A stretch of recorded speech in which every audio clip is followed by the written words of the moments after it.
नमस्कार दोस्तों, आप देख निष्पक्ष दस्तक, मैं हूं राजू यादव। उत्तर प्रदेश की राजधानी लखनऊ की काकोरी धरती पर बहुत बड़ा अन्याय हुआ। देख कितनी पुलिस की फोर्स यहाँ पर, कई थानों की फोर्स, मैं कहूँगा दिखाए, कई थानों की फोर्स थाने में टिकी हुई। अब तो देखे कि गंदगी का अंबार, बस भरकर पुलिस यहाँ पर आई है इन धरना देने वाले की सुरक्षा के लिए कि उत्पात ना हो। लेकिन जहाँ पर उत्पात हुआ है वहाँ पर न्याय की गुहार लगाए, न्याय नहीं मिला। मेरे साथ कुछ लोग हैं, बात करूँगा उनसे। जो घटना हुई है, तो घटना के बारे में क्या जानकारी है, वो कैसे घटना हुई? मैं विश्राम राज पासी समदर्शी सेना का संस्थापक हूँ, जनपद बाराबंकी से।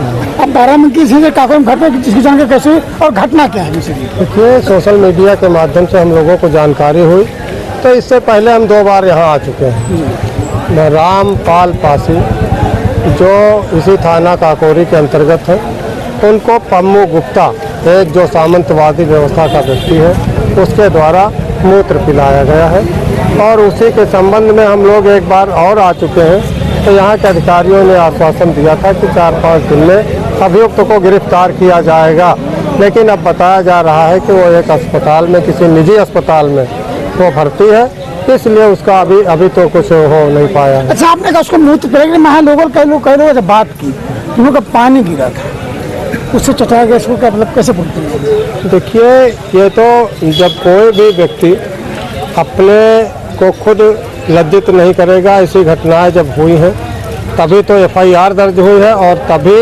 SC/ST उस पर लगा है, ये मामला सिद्ध हो गया। नहीं, आपको घटना करने सत्य तभी FIR हुई ना? तभी FIR। आप लोग कब से यहाँ धरना दे रहे हैं? हम लोग तो आज सुबह 9 बजे से धरना। इसका पहले अल्टीमेटम दिया था आपने? इससे पहले भी हम शीतला मंदिर जो वहाँ पे है, रामपाल जी के घर के सामने, वहाँ पर भी इससे पहले धरना दे चुके हैं। पिछले बजे उसको मतलब कोई मदद नहीं किया? नहीं, पुलिस ने आज तक कोई हिला हवाली किया। तो क्या उम्मीद है कि आपको मदद मिलेगी, न्याय मिलेगा? अब इसी तरीके से न्याय मिलेगा। आज जब इस देश में कानून व्यवस्था सिर्फ जाति को देख करके दिया जा रहा है और इस देश में जहां मुख्य न्यायाधीश को जात के आधार पर उसको जूता फेंक के अपमानित किया जा रहा हो, तो अनुसूचित जाति के व्यक्ति को न्याय कैसे मिलेगा, ये हम आप अच्छी तरीके से जानते हैं। कानून व्यवस्था, जाति व्यवस्था बदल गई क्या? हाँ, बिल्कुल बदल गई है। अभी आप देख रहे हो कि चाहे वो मुख्यमंत्री से बड़ा कोई तो होता नहीं है प्रदेश में। अखिलेश यादव जी मुख्यमंत्री थे, तो जातिवादी लोगों ने उनके मुख्यमंत्री आवास को भी धुलवाने का काम किया था। तो इस देश में जातिवादी व्यवस्था तो लगातार जारी है। धन, धरती, शिक्षा, राजनीति, व्यापार, मीडिया, न्यायपालिका पर एक ही जाति के लोगों का कब्जा है।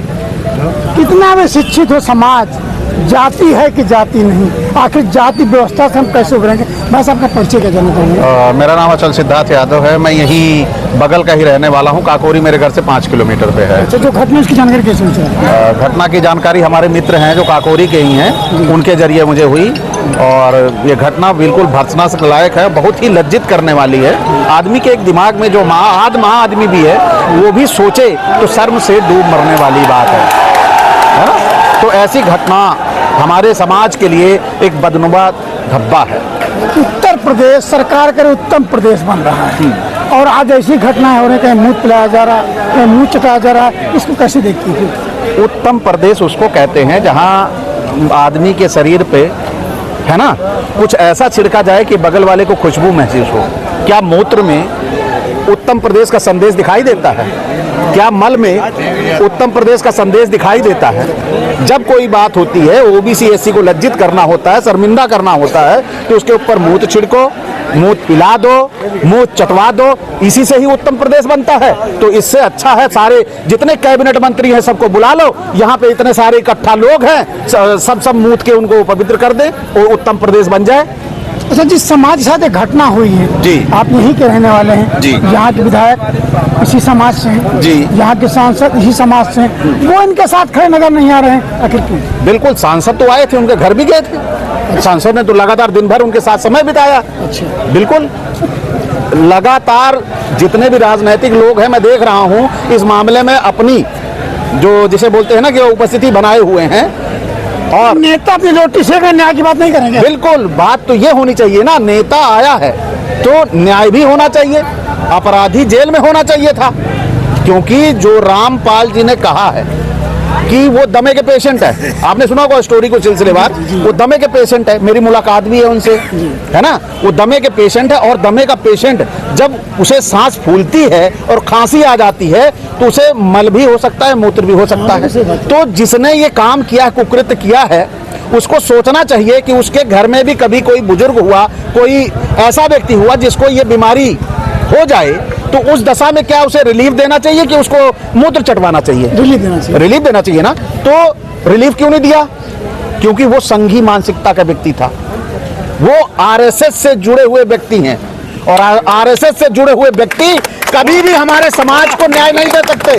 वो एक संगठित अपराध करने की संस्था है और वो लगातार ये करती जा रही है। नहीं तो आज ये अपराधी है, वो हॉस्पिटल में ना होता, वो सलाखों के पीछे होता, क्योंकि इससे बड़ा जुर्म किसी को मुंह चटवा देना, किसी को मूत देना किसी के ऊपर, इससे बड़ा जुर्म मैं भारत में दूसरा नहीं मानता हूँ। बस आपका क्या नाम है? डॉक्टर देवेंद्र प्रताप यादव। देवेंद्र प्रताप यादव जी, पाकिस्तान के साथ घटना हुई, यादव जिसमें भाग ले रहे हैं, आखिर क्यों? भाई हमारे भाई है ना ये जो है।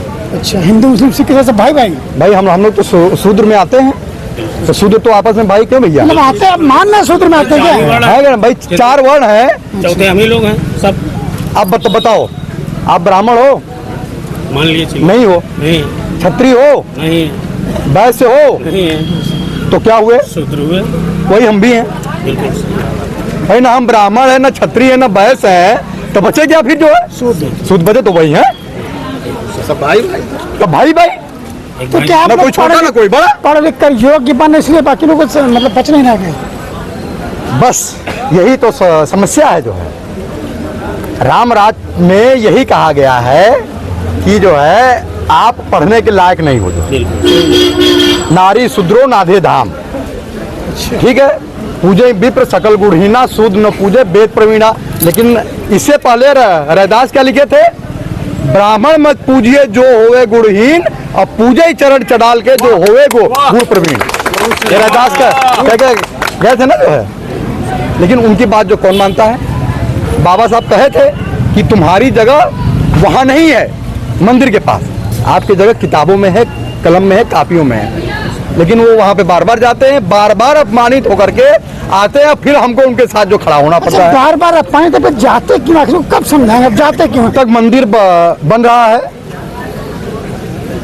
तब तक उसी बिरादरी का आदमी मंदिर बनाता भी है, मूर्ति को छूता भी है, सब कुछ करता है। ब्राह्मण न मूर्ति को न बनाता है, न उसको आकार देता है, न रूप देता है, रंग देता है। वो शुद्ध बिरादरी का जो आदमी है। अरे हक तो आप ही देते थे ना, खाली ब्राह्मण की लड़ाई कर लो। हक कहाँ देते भाई? बात सुनिए पहले, मुझे कहा देता पहले बात सुनिए, पहले जी, पहले बात सुनिए, पहले बात सुनिए। उसके बाद जब प्राण प्रतिष्ठा हो जाती है, तब वो फिर जो है वो मंदिर में जाने का अधिकारी नहीं है जो है। प्रतिष्ठा कराने बुलाते हाँ। दादा, आप बुलाते हाँ, जाते ये हैं। कमी है। हाँ हाँ, कब सुधरोगा? मैं नहीं बुलाता, साल हो गए, कब मैं नहीं बुलाता। आपका समाज बुलाता अरे है। मैं तो रामायण आपका समाज बुलाता है। जला चुका हूँ।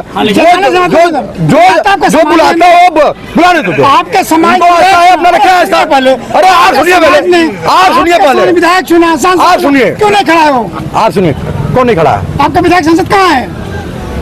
विधायक सांसद नहीं कि फिर वही बात, नेता जो है वोट के लिए आया है, समाज सेवा के लिए नहीं है। ये समाज की लड़ाई, असल में आदमी जो है इस बात को समझ नहीं पा रहा है कि ये राजनीति की लड़ाई है कि समाज की लड़ाई है। छोटा है, आदमी को ये समझना पड़ेगा कि ये समाज की लड़ाई है जो, सिपाही हो।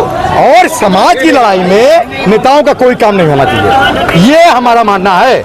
और समाज की लड़ाई में नेता अगर आ गया तो फिर वो राजनीति हो जाती है वहाँ पे जो है। अरे चुनते सब लोग आप पे हो, अपने बीच से चुनते हो, आपके समाज का तब भी नहीं होता तो कब तक क्या? ये बहुत ही दुख की बात है जो है कि जो हमारा प्रतिनिधि है वो हमारे साथ है कि नहीं है जो है। ठीक है, देखिए यहाँ पर देखिए भीड़ देखिए उमड़ चुकी है, सुबह 9 बजे से यहाँ पर लोग धरना दे रहे हैं, उसके बावजूद कोई कार्रवाई नहीं हो पा रही। आ जाइए करुण के मैं आ जाइए, देखिए 9 लोग धरना दे रहे हैं और कोई कार्रवाई नहीं हो रही। शायद हमें उम्मीद है ये लोग रोड भी जाम कर सकते हैं और न्याय नहीं मिलेगा तो ये लोग जो घटना यहाँ भी थाने में कर रहे हैं, ये चीज़ मुख्यमंत्री आवास तक भी जा सकते हैं। इन्हें न्याय चाहिए। कितना अपमान सहेगा समाज ये वक्त में करेगा, देखेगा ऊपर देखेगा कितनी भीड़ है, उसके बावजूद जो है। तो इस तरह की घटनाओं को लेकर आप देखते रहिए निष्पक्ष दस्तक लखनऊ।